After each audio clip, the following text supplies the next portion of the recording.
Halloween Forever.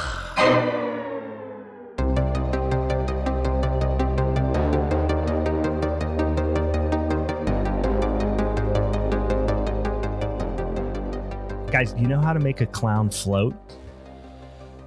No, Brian. How? Root beer and 2 scoops of clown. Welcome, boys and girls, to another fucking spooky Halloween episode of Halloween is Forever. I'm Brian. I'm Meg. I'm Mr. October. Well, it still lasts. We are literally 20 seconds into this episode. Meg has had 100% enough of my shit already. Probably have eye rolled at least 5 times already. It's been a long week, guys. Well, buck up, slugger. It's Halloween. We're ready to fuck. We're going to talk about just a goddamn insane fucking thrill ride of a movie, guys. Bonkers. We are going to talk about the newly released, if you haven't seen it already, Jesus, Mary, Joseph, go see it, Terrifier 2. T2, what up? Which we're referring to as it's the new T2. I don't sign off on this. You're not in it? I'm into it. I'm on Team T2. Yes, so we're going to talk about Terrifier 2, you guys. So if you haven't seen it, just heads up right now. We're going to spoil the ever-loving shit out of it. Although I don't know that it is possible to spoil this movie. I mean, you kind of got to fucking see it to believe it a little bit. But we'll get into more of that. Don't rush me. We got other things to do. We got to cherish every moment of it, guys. It's Halloween. All right. So before we do that, we got a couple other cool things to do. One of which is we need to announce what our showdown films are going to be for next week, and I'll explain a little bit to you how that goes here in a hot damn second. But you know what? Maybe even before that, let's just get it out of the way right off the bat. Has anybody got some beersies that you want to partake in and discuss amongst friends? I got pumpkins beers. Yeah. You got pumpkin beers? Ooh, I actually have a pumpkin beer too. It's my Really? first pumpkin Should I beer crack of my the pumpkin month. beer? Yeah. Because I had a different one, but I can crack this one. And like, I don't know if mine it has pumpkin spice. It doesn't have pumpkin in it though. That's all right. Nobody cares about that. You only care about pumpkin spices. What do you got? I picked up mostly because of the label. It like really attracted me. It looked like a Christmas sweater, but for Halloween. It does. It's Aslan's How Now Brown Cow Milk Stout brewed with pumpkin spice. Interesting. I haven't tried it yet. Speaking of Halloween sweaters, I should have put mine on.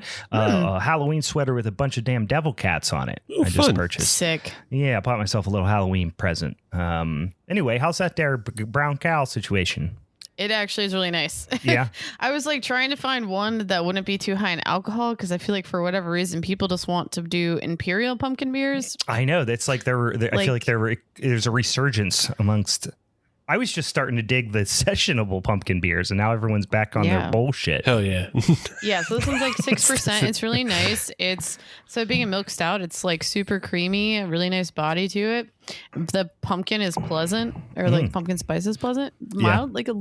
I think it's more so because of the base beer that's a little bit sweeter too, and it's it's nice. I'm into it. I'm always interested in because pumpkin spice, Meg just spit beer on herself already. This is why I don't wear white shirts. Yeah, that's why I don't even all over. purchase white shirts, because I do the same thing. At least you already cut the sleeves off that one. It is funny to wear No, it came that way. Oh, okay. I was gonna say it's funny to wear like a sweater or a shawl with a sleeveless shirt underneath. Like that's really truly taking Brian, you don't dressing in You layers don't to understand. another. I don't. Anyway, It's my Boogeyman Club shirt, so I'm wearing all my spooky shirts this week. I like it. Yeah, I was out, selling some beer with some of my sales folks this week, and I just every day was a different horror shirt. I went Killer Clowns. I went Halloween 3. I went original Halloween. What else went? Oh, and then of course I did wear my my Satan Cats sweater. Yeah, you did. But what the heck else was I just about to fucking say? Oh, when we're talking about pumpkin ales, I'm always eager to like identify what people like about because people are very like opinionated about their pumpkin spice. Like, I like this one where I don't like that one, because pumpkin spice is not like, there's not a magical spice called pumpkin spice. It's like a blend of like cinnamon, nutmeg, clove, ginger, allspice, that sort of stuff, or any combination of those. So I always am eager to see, or like interested to see, if people tend to like more like ginger focused things. Some people like straight up cinnamon. Some people like nutmeg. Some people are like repulsed by nutmeg and clove.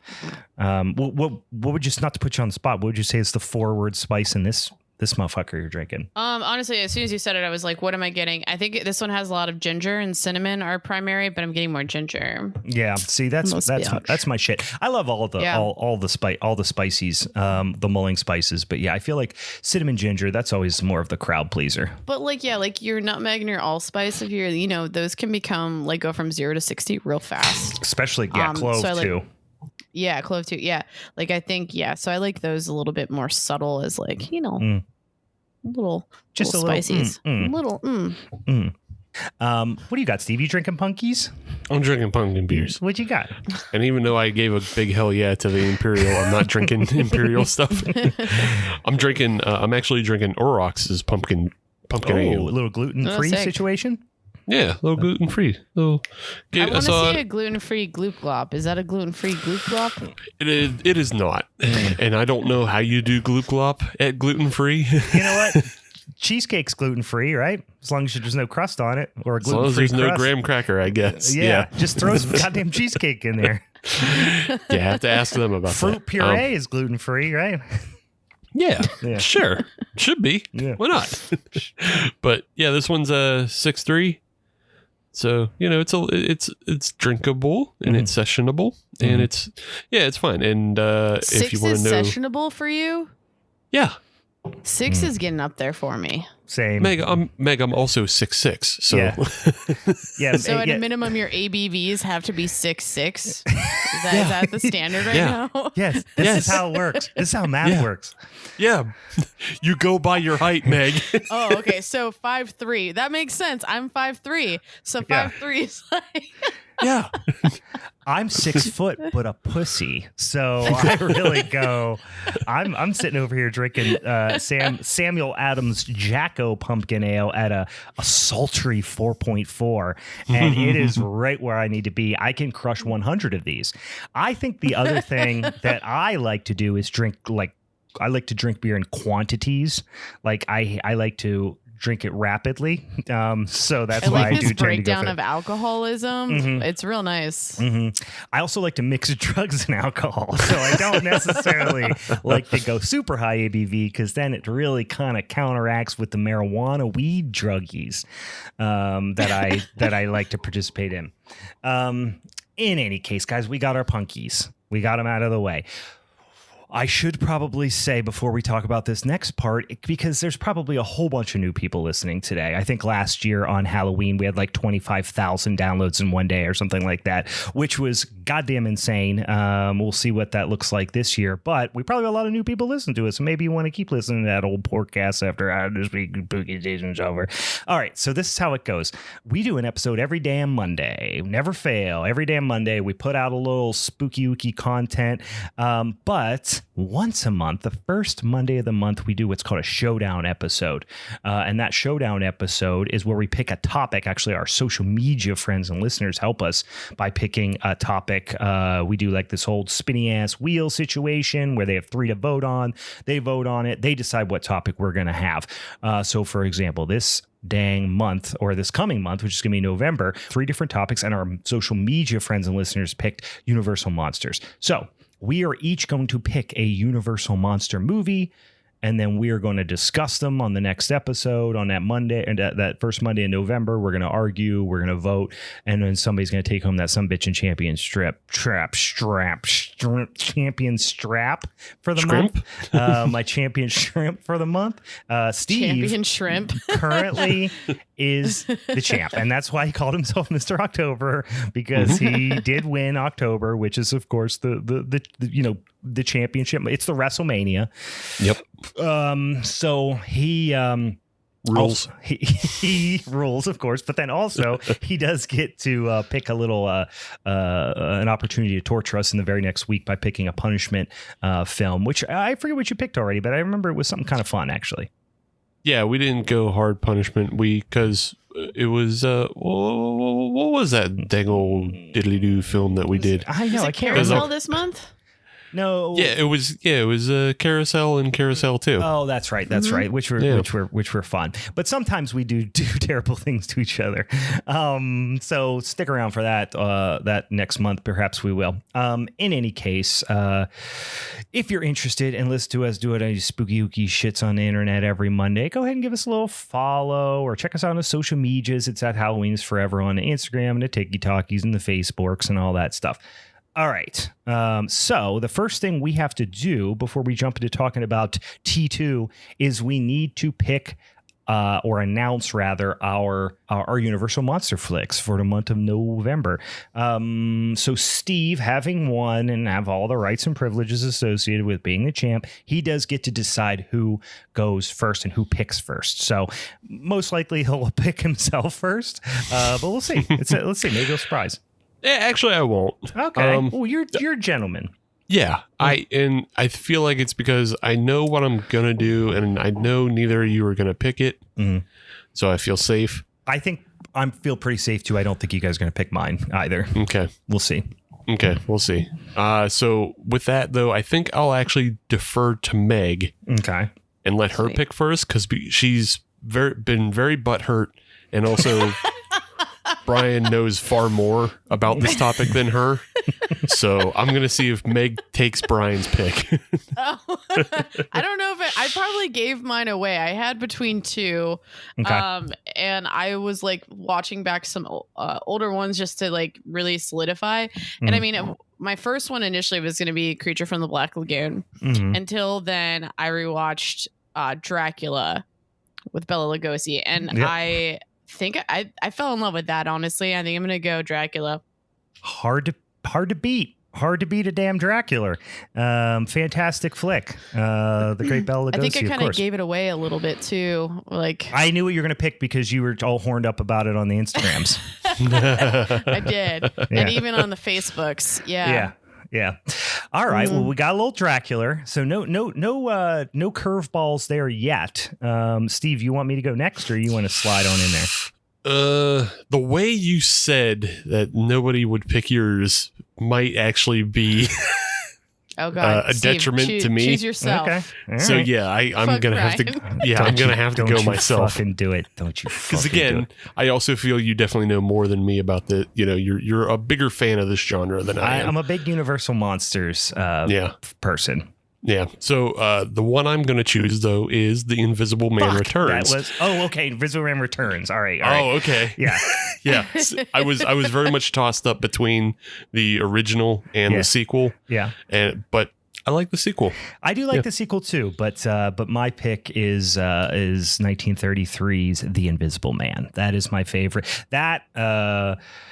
I mean, it's hard for me to pick. I fucking love all of them, especially like the big name ones. I love the Wolfman, Dracula, damn Frankensteins, the Invisible Man, Creature. I love all of them. But honestly, probably my two favorite are probably the Invisible Man and Bride of Frankenstein. So it was really up to Invisible Man and Bride of Frankenstein for me, but I am going to go to the Invisible Man because when we discuss this, it's officially going to be November. So we're going to be getting into the chillier season, and it is, there are some snowy scenes. I don't know why that put me over the edge, but I'm going to pick the Invisible Man. It's just an absolute batshit wild movie, and the Invisible Man as a monster, as a villain, is wildly murderous, like so much more than pretty much every other monster. You know, I mean, Dracula has lived for, presumably centuries and things like that. But the Invisible Man, Meg, have you seen the Invisible Man by chance? No.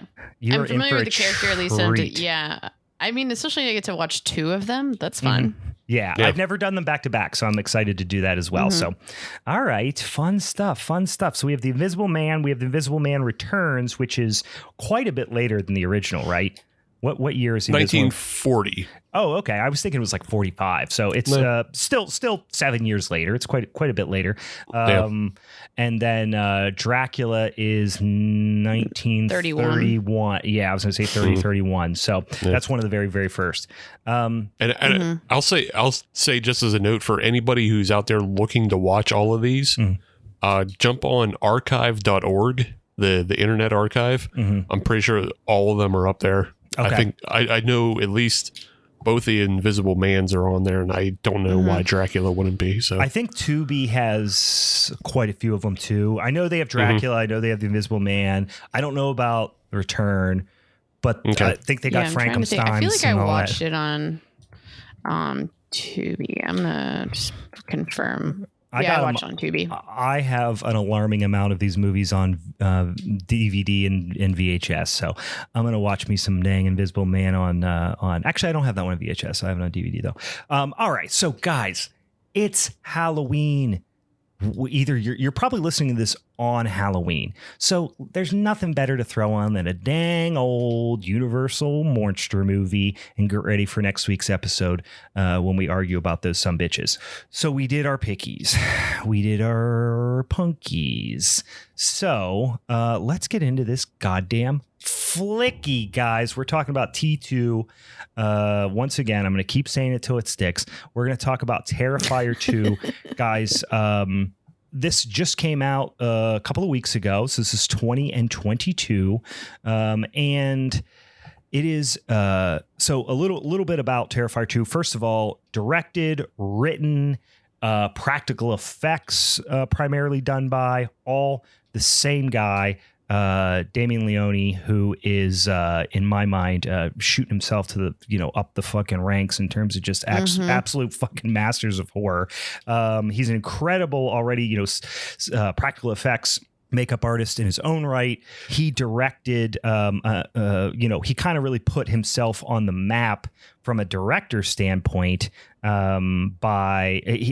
only has, he's relatively early in his directing career, but he really put himself on the map with the first Terrifier movie. He did also direct All Hallows Eve, which is an anthology film from 2013 that introduced the character that we're going to spend a lot of our time talking about, one Mr. Art the Clown, who is the villain, the antagonist, and really in a lot of ways the star as well of Terrifier and Terrifier 2. But it was a segment within All Hallows Eve 2013, that anthology that introduced Art the Clown. Did you guys get a chance to see, have you guys saw that one, All Hallows Eve? Not yet. Yeah. I haven't. Yeah. It's you could tell it's kind of the shell of the idea is there. It's not the same performer. I think we might even mention that on the last episode. We'll get into all that here in a second.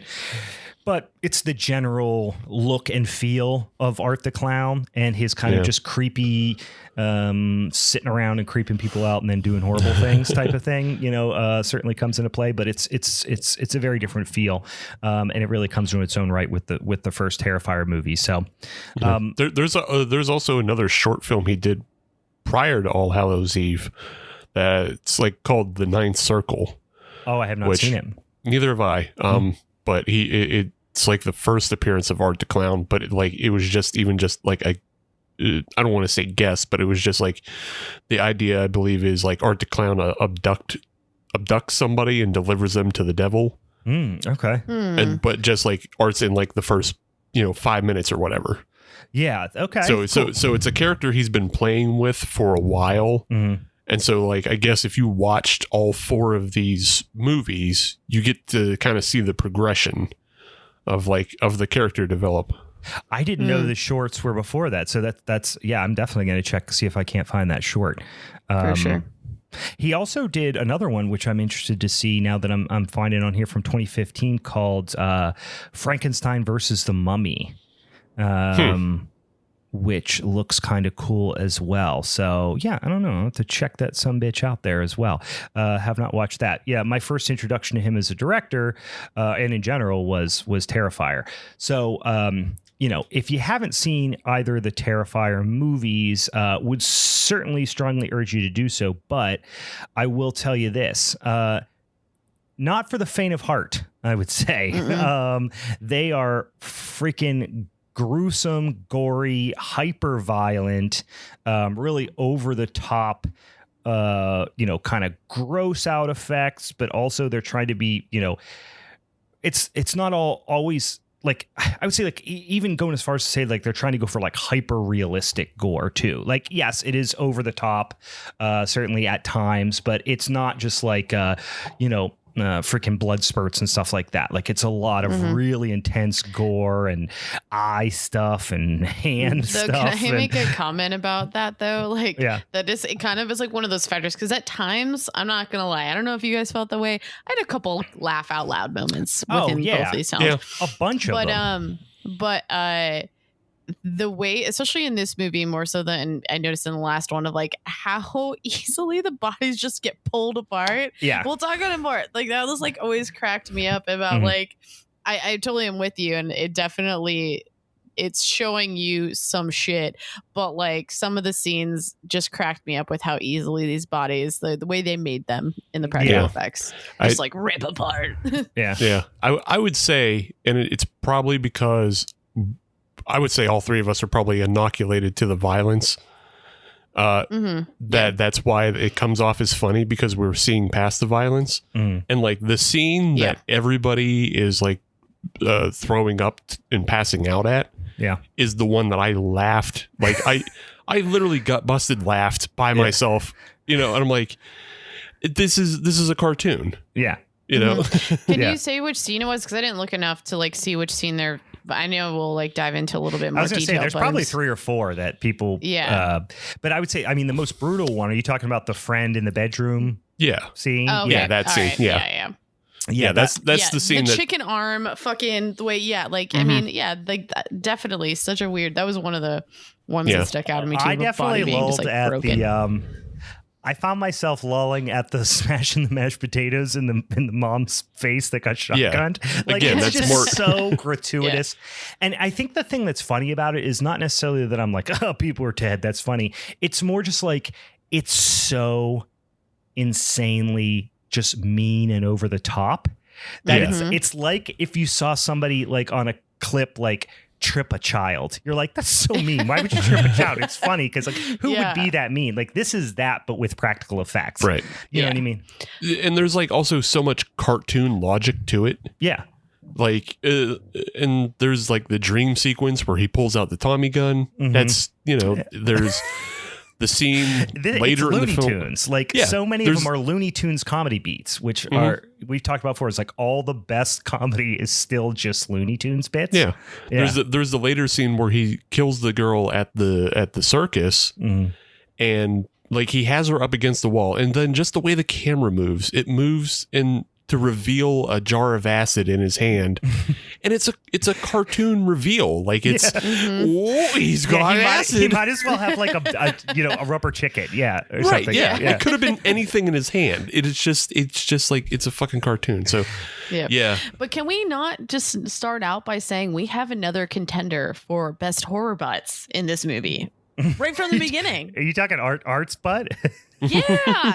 He can go on the butt. list. Like I said, I don't need just a big old butt. Yeah. We got Art the Clown butt. Yeah, you do get Art the Clown naked. You don't get full frontal, but you do get his butt. It's so. I don't think he has a penis. What if his penis was a rubber chicken too? I think it might be. That might be hilarious. Yeah. I mean, not might be. That is hilarious. But if that is, it was. There were so many good laughs in this one. Like we're not going to go, plot point by plot point, but just suffice to say, it picks up.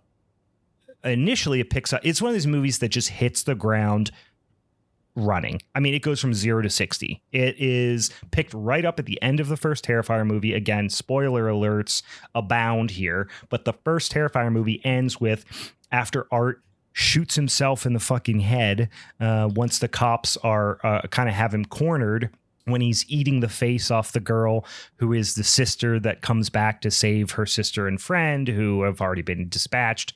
And then she's the one who's on the talk show at the beginning of the show and kills the kind of, talk show host, provocateur talk show host lady. Anyway, he shoots himself. He's in the morgue and he comes back to life. And, it's not one of those things where it's like, I like that they set that up at the end of the first movie. So it's not just like, oh, Art came back to life. No, Art, he was already, it's well established by the end of the first movie, although it's not necessarily established during the movie. But by the end, you're like, oh, yeah, he's supernatural. There is something very supernatural. He is a demon of some sort. And then the second movie picks right up in that same. But it's a year later. Not right off the bat. No, that scene was okay. Got it. Yeah, it literally it starts the second after the first one ends. Like the guy who he grabbed by the throat at the end of the movie when he was on the autopsy table, he has not even dispatched him yet. And then he, of course, does. He walks out, and the first thing he does is go to a laundromat and wash his clothes with his head all blown apart and his eyes all fucked up. And then that scene plays out. Then it fast forwards. Then there's the time jump a year later. Yeah. I'm going to be the villain on this episode, I think. Okay. In that I don't really like either of these films that much. Really? Oh, man. No. I love them. I like a lot of the things they do. And I like the cartoon violence is funny. But then the other more mean-spirited stuff. Yeah. Like the big problem with both these movies I have is like, why? What is all of this for? So I get it. And I remember why are you looking for purpose and meaning in a clown demon movie? Because every good horror movie does have purpose and meaning. Like even when we talk about like Halloween and like it seems completely innocuous and like it has no meaning, but like the meaning is that it's superstition and dread and the ever approaching. Both of these movies are just like, you have no reason why any of this is happening. It's just happening for the sake of happening. This is a sleazy exploitation, ultra violent, just fuck shit up fest.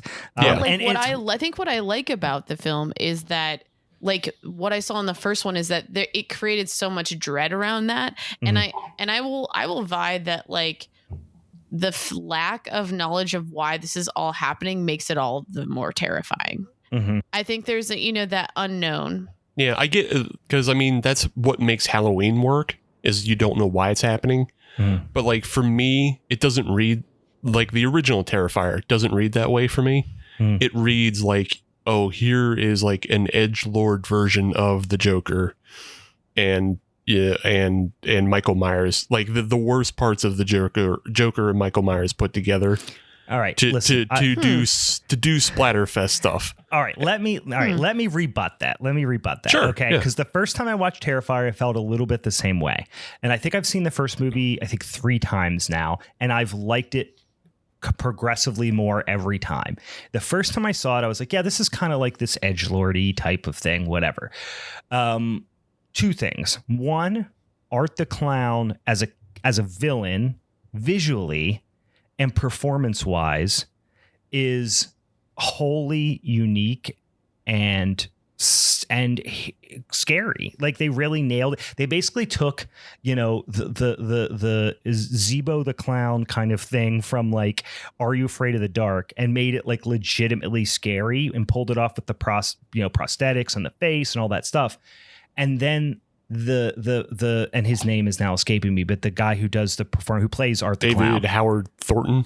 Yes, he has such an incredible physical presence in his performances, and the not making a noise thing, the kind of cat and mouse that he's always playing, like the sadistic cat and mouse stuff. None of that's like groundbreaking, but it's just pulled off so well. Oh, yeah. I don't disagree with any of that. Yeah. Here's the thing that I think is really cool about the first one, and that the second one, it became just fully actualized here, is, and I'm not, like, you guys know, I think my taste pretty well in movies. I'm not typically somebody who goes for like ultra over the top, super mean spirited, violent gore fests. Like, I don't mind those things, but I remember we were talking about like, what's the freaking guy with the chrome skull? What the hell is those? Chrome Skull? Yeah, but what's the movie? What are the movies Laid to called? Rest and then Chrome Skull. Laid to Rest was what I was trying to think of.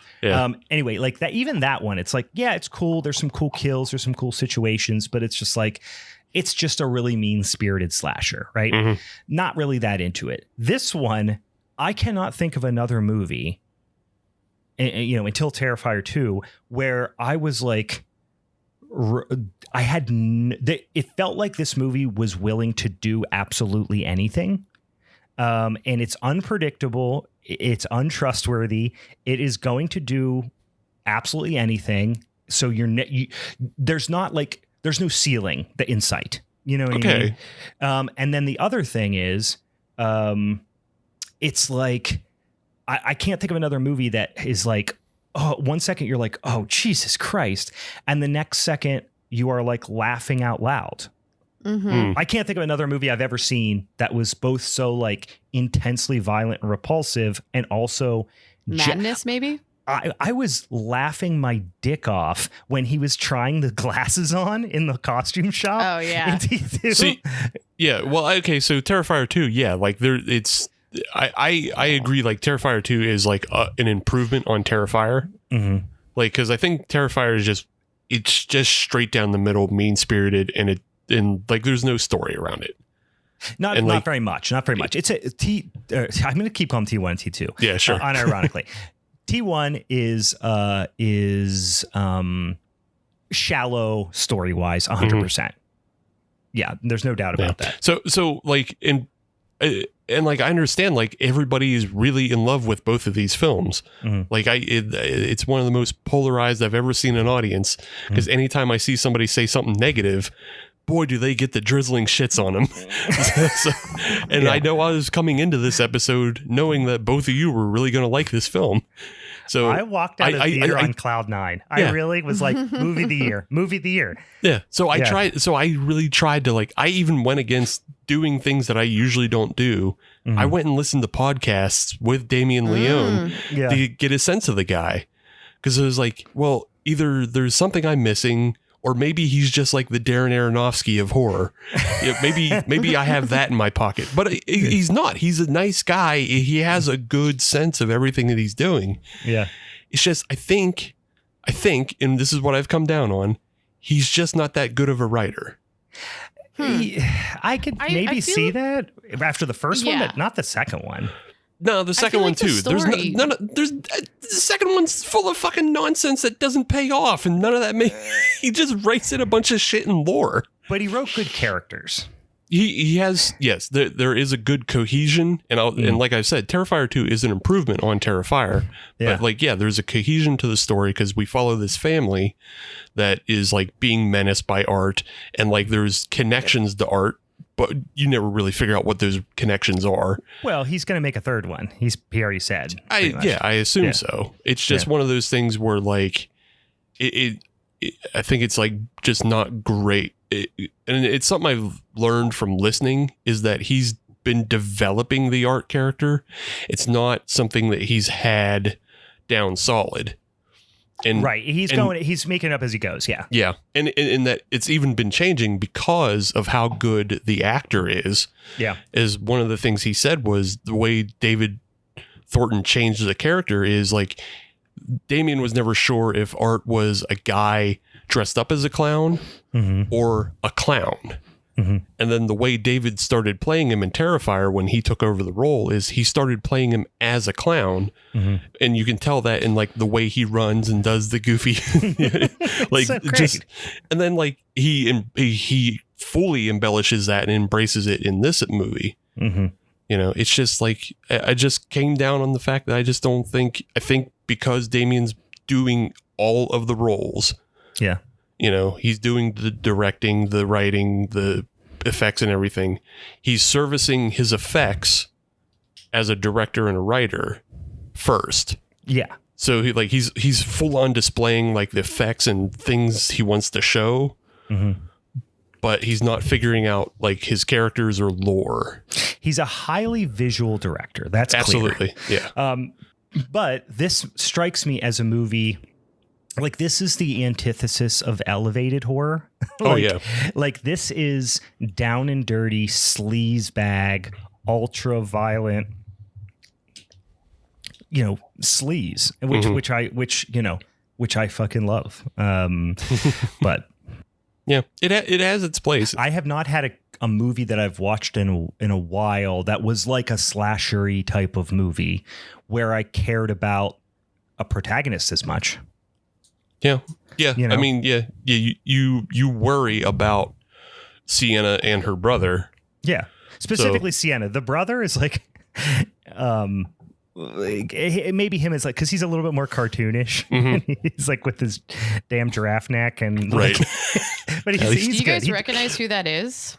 No, the brother. Him and his family have had this like long-standing YouTube channel called Little Punk People, and he's like been interviewing metal musicians and like artists since he was probably like actually 9, 10. Really? No, I don't watch baby YouTube, Meg. Shut up. But speaking of babies, though, was his there were two characters in this that I felt like stuck out as it felt like how I felt in Terrifier 1 with the acting, and it was him, Elliot, and the mom. Like they just stuck out like sore thumbs as far as their characters, the acting. Like the mom just always seemed like she was at 11. Yeah. There's no in between, and they all are. I mean, even Sienna, like her, whenever she does her little like freak out scene, like when they're outside and they first start telling her about the girl, attacking the person on the talk show, and they're eating lunch, and she's like shaking and just like it's overacting. But it's like this is it's like I said, it just adds to the overall just like sleaze factor for me, which I fucking love. And then by the end, you're like, holy shit, no, like she was actually an awesome character and gave an insane performance. Yeah. I mean, I actually was never upset about her freakouts. Like, I feel like her as an actor in this movie, it felt more comfortable. And so, like, I think I gave a pass when she was having the freak out scenes. Like, overall, I thought she was a great character for this film. Yeah. I mean, and even Steve, you're 100% right. The dialogue, not great in the movie, right? This isn't Toni Collette up there or something like that. You know what I mean? These are, like I said, this is the way I would sum it up is this is a horror movie for hardcore horror fans, who have an affinity for some of the quirks of certain corners of the horror genre. You know what I mean? But I think the thing that I love the most about it, besides just the character of Art and the performance, is the fact that I cannot. There's not another movie like it. It's like The Sadness. When we watched The Sadness, I was like, even that, like you could say, is a little closer to like Train to Busan or something like that. This movie, there is not another movie I've ever seen in my life that's like Terrifier 2. No, I mean, because I really would have to think a lot about it. Because like if you think about like extreme violence and gore, the closest I've come so far to Terrifier 2 is like the unrated version of the Human Centipede 2. I don't know if either of you have seen that. I have seen it. Yeah. I have not seen that one. Yeah, and and that film it's absolute sleaze and grossness and disgustingness, and it was made by the director in response to the fact that there were so many like he was so annoyed by horror nerds who said the Human Centipede didn't go far enough. Yeah. And so then he made the Human Centipede 2, which is just nothing but going too far. To the point that like there's a woman stomping on a baby that she gives birth to in a car. To like, and it's just like, So it's intentional going too far. It's basically it's Joe Dante's, Gremlins 2 of exploitation gore. Fuck you, middle finger to everybody. Except for it was a middle finger to the fans, not the studios. Right, true. This is if that's a fuck you to the fans, this is a love letter to the fans. Yeah. And I think that's why I like it so much too. And I'm normally not, like, maybe I am. Maybe I was going to say normally I'm not a huge person that's like all about the fan service, but that's probably bullshit. I'm sure I'm just as susceptible to anybody else on it, but it just felt so sincere. And, to know a little bit about the production, they started shooting this before the pandemic. Then the pandemic happened, and they didn't have the means by which to push through and test and do all the isolation, all the stuff that they need to do, to make a big budget Hollywood film. So basically what Damien Leone did was he took that, extra year plus whatever he had before they resumed shooting, and he just fleshed out the production value of the gore scenes to an obsessive degree. Like they said that, I don't know if you guys stuck around after the credits, after the story post-credits thing, but into the bloody disgusting interview that was like tacked on the end of the movie. Yeah, I didn't the first time, but the second time I ended up watching it twice in one day because I was like watching with I would have went out of the theater. I got out of the theater and it was the last showing of the night, so it was like midnight, and I was like, the theater was like dark, and I just like walked out myself. Otherwise, if there was another showing, I would have turned around and walked right back in. But, so I did watch it the second time around, is basically. Yeah. So they were like basically saying that they scrapped that initial, like they had already started shooting that bedroom scene where the one Steve that you were talking about, they had already started shooting that. They scrapped it completely and started over because Damien had went and created all those prosthetics by hand during that time frame. And same thing with a lot of the other scenes. Like he was basically like, hey, this scene's totally acceptable and fine, but I was just given an extra 18 months to work on it. So now I'm going to go absolutely batshit with it. So that was like his, the labor of love type of thing. And was there a post credit on the first one? I don't feel like there was. I don't remember it being talked about, but I don't remember. I don't think so. I've never watched it if there is. Yeah, I don't think so, because I watched Terrifier and Terrifier 2 back to back. I didn't see the bloody disgusting part because I was just like, well, I'm done now. Like, yeah. And it was pretty long. It went on for another like good 10 minutes probably. But I was literally the only person in the theater, just sitting there by myself, just grinning ear to ear, just like a psycho with my root beer and red vines. But it was just, I don't know, man. I just had an absolute fucking blast with this movie. This is a movie I walked out of the theater and was like, I will watch this movie 100 times in my life. Like this is one of those movies I'm going to watch a shitload of times, and I'm going to show people. And my brother and I saw it right around the same time, the same day. And he saw it before me, but he purposefully didn't say anything because he knew I was going to see it. And I texted him, and I just texted him, go see Terrifier 2 immediately, all caps. And he said, I already saw it. It's fucking nuts. And then we just talked about it for like 2 hours. How much we both loved it. Because he had never seen one until last week. Okay. When they were up, they live in Nashville, they were up visiting, and we were going to go see Terrifier 2 one of the evenings, and then we couldn't go. But we watched the first one because he had never seen it. And he was like, yeah, that's a pretty fucking mean movie. And then, went right in a couple days later and saw the second one. So, and I feel like for whatever reason, I always saw Terrifier on streaming services, and I'd be like, it just never caught my eye. I'd be like, I just didn't want to watch it. And I just saw it recently too, probably within the last month, when Terrifier 2 kept being talked about. And I think it was just like a pleasant surprise that this is like quickly become like one of my favorites. I'm in a similar boat. I will definitely watch this and talk about it to a lot of people. Yeah. And it's like, it takes place around Halloween. There's a great, it just hits all the chords for me. It's got the humor. It's got the over the top, unpredictable, insane violence. It's got like ridiculous dialogue. It's got a Halloween party scene. It's got, a fucking scene in a Halloween costume shop. Can I talk about one scene though? To talk about the, that scene that we talked about where, everyone's puking in. I was a little surprised that we really only, to that extreme, we really only got one. I don't know if I would equate anything else in the film to that extreme. I was kind of like, there are definitely violent kills, but talking about literally the amount of time that Art as a killer. The lingering of it. Yeah. Well, You know what I mean, he We does didn't really sit see there that. and I think honestly, I get what you're saying, but I'm always like, I would think by that point we get desensitized because like it goes so over the top. I mean, he does the same thing to Sienna. He sits there and eats the kid's leg for like a long time until Sienna comes in and stops him. He jams mashed potatoes into a woman's exploded face while her son watches. Like there is after Allie's killed, because it's so long and drawn out.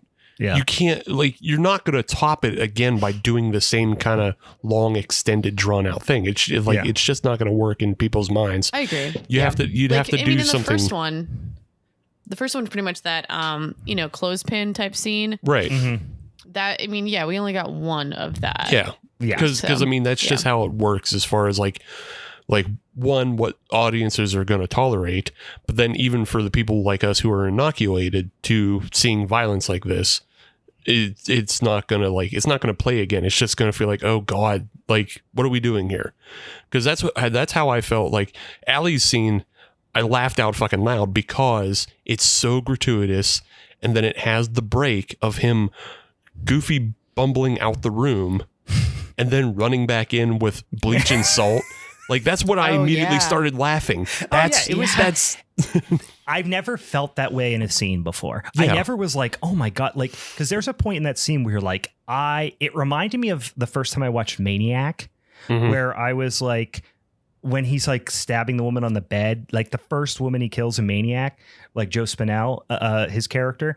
I remember thinking, like, the first time I saw this years and years, it was probably 25 years ago. I saw it 20 years ago. And I remember thinking, like, I shouldn't be watching this. Like, I'm doing something wrong by watching this a little bit, you know? And that's like part of the things with horror is like, there's some little kid in us that is going, you're watching something you're not supposed to be watching, you know?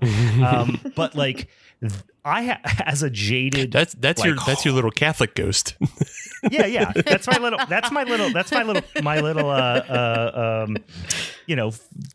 kid in communion class going, I shouldn't be listening to the Misfits. But like it's as a now, 37-year-old jaded, horror fan, I'm like, I haven't felt like that in a long time. And during that scene, I was like, oh God, like, Jesus Christ, this is so over the top. And then he runs out and comes back in with bleach and salt. And I'm like, I'm cracking up. It's it's so, and he's rubbing it into the thing. And, oh my God, it's like, so wild. Like, I think it's like, we're supposed to laugh at that scene as jaded fans. Because that's the thing is, like, as jaded fans, it's not going to affect us. It affects other people who aren't used to that kind of violence by making them puke and faint and, and like. I also think that's funny. Like, I like that. Hands. He's trying to make people puke and faint. That's hilarious. Yeah. So like it's a great scene because it works on both levels for everybody. It has something for everybody. Yeah. It's kind of, there's almost a degree of like meta to it in that sense. Yeah. Yeah. But for me, what like turns me off is like, aside from kind of like it's just overlong and like the story is just a mess. When we get to the end, the haunted house scene, and he's whipping Sienna and her brother with that like lash of scissors and everything. Yeah.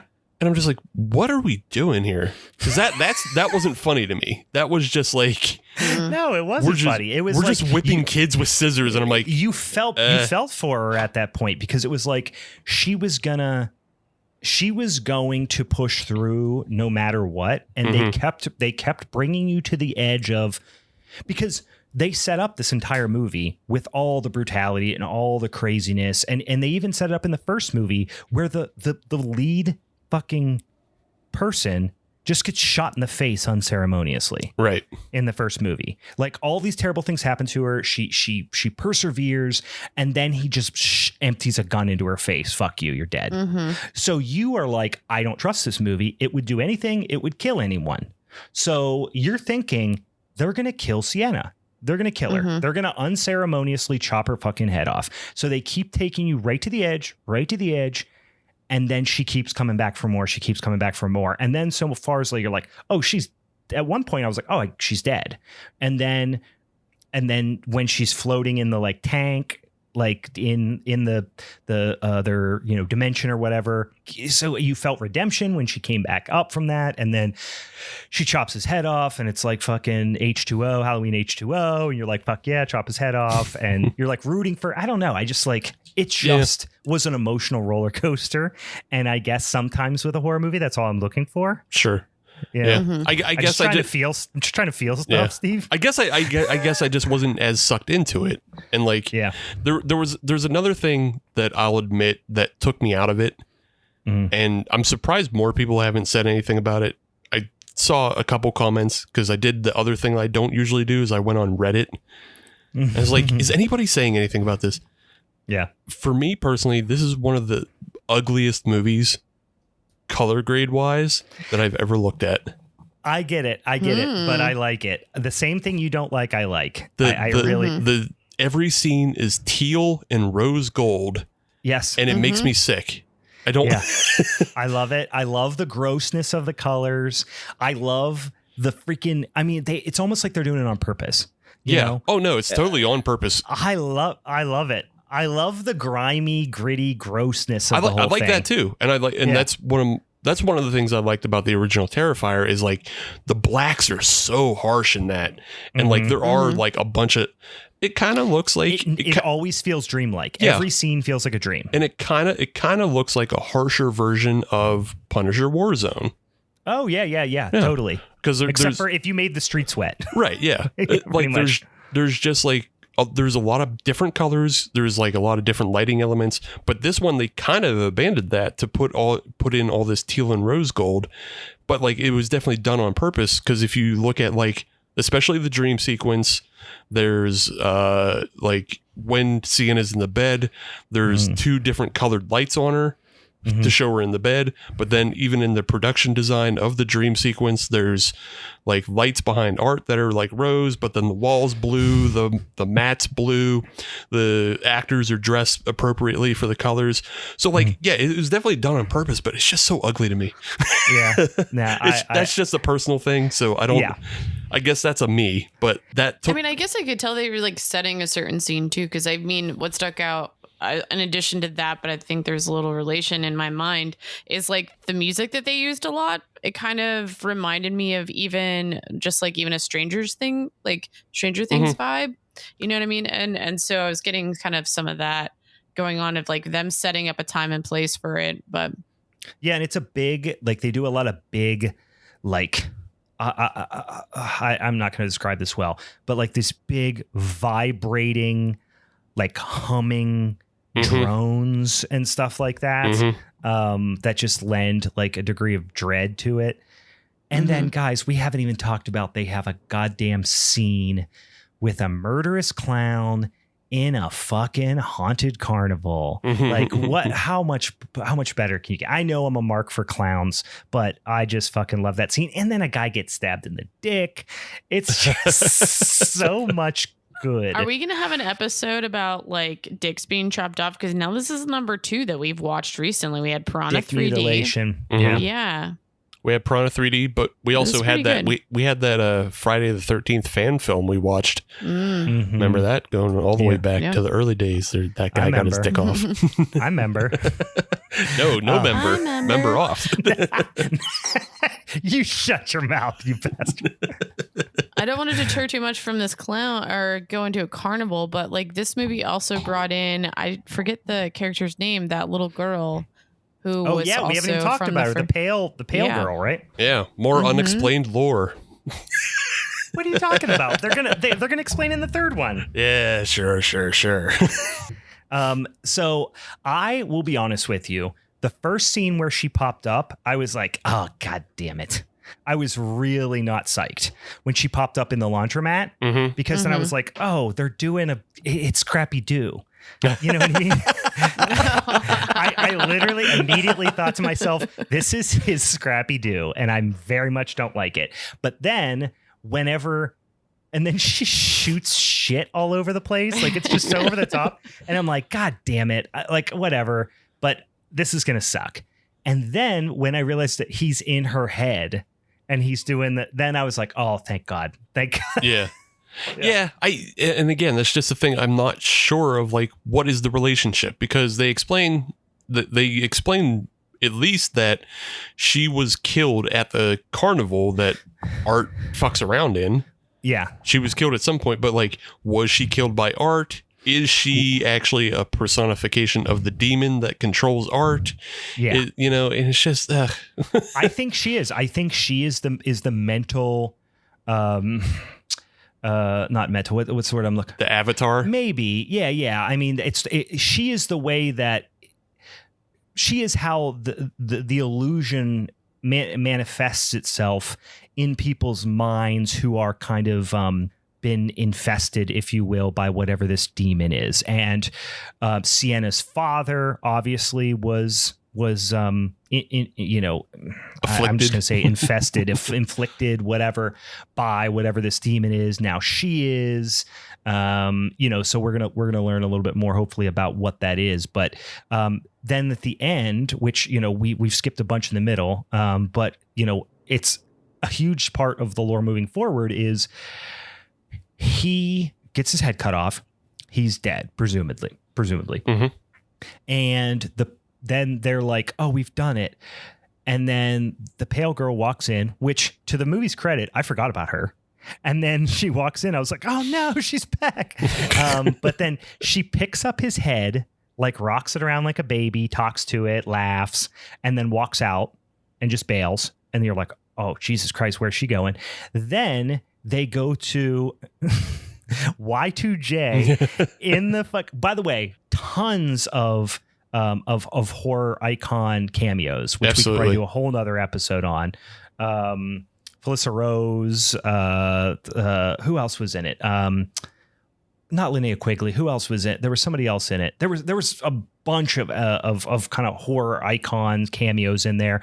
And then Chris Jericho pops up in the post-credits sequence as like the security guy at the mental hospital, and the woman who Art ate her face in the first part of the movie.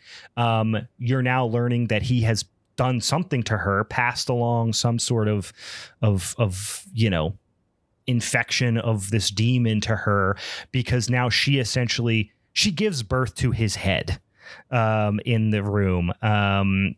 So it's like she's almost like reincarnating him back into the world in that final scene. So it's wild.